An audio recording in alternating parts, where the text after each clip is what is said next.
നടൻ മമ്മൂട്ടിക്ക് ഇത്തവണയും തദ്ദേശ തെരഞ്ഞെടുപ്പിൽ വോട്ട് ചെയ്യാനാവില്ല. വോട്ടർ പട്ടികയിൽ പേരില്ലാത്തതിനാലാണ് വോട്ട് ചെയ്യാൻ സാധിക്കാത്തത്. 2020 തദ്ദേശ തെരഞ്ഞെടുപ്പിലും മമ്മൂട്ടിക്ക് വോട്ട് ചെയ്യാൻ സാധിച്ചിരുന്നില്ല. നേരത്തെ പനമ്പള്ളി നഗറിൽ താമസിച്ചിരുന്നപ്പോൾ Panampilly Nagar government higher secondary സ്കൂളിലായിരുന്നു താരത്തിനും കുടുംബത്തിനും വോട്ട്. കഴിഞ്ഞ തദ്ദേശ തെരഞ്ഞെടുപ്പിന് മുമ്പ് തന്നെ മമ്മൂട്ടിയും കുടുംബവും എളംകുളത്തേക്ക് താമസം മാറിയിരുന്നു. ആ തദ്ദേശ തെരഞ്ഞെടുപ്പിൽ വോട്ട് ചെയ്തില്ലെങ്കിലും 2021 നിയമസഭാ തെരഞ്ഞെടുപ്പിലും 2024 ലോക്സഭാ തെരഞ്ഞെടുപ്പിലും മമ്മൂട്ടി വോട്ട് ചെയ്തിരുന്നു. പൊന്നുരുന്ന് CKCLP സ്കൂളിലായിരുന്നു മമ്മൂട്ടിക്കും ഭാര്യ സുൽഫത്തിനും വോട്ട്.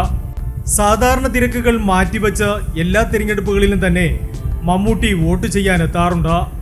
മമ്മൂട്ടി മോഹൻലാൽ ചിത്രം പാട്രിയറ്റിന്റെ അവസാനവട്ട ഷൂട്ടിംഗ് പുരോഗമിക്കുന്നതിനാൽ അദ്ദേഹം കൊച്ചിയിലെ വസതിയിൽ തന്നെയുണ്ട്. Entertainment desk, Movie max.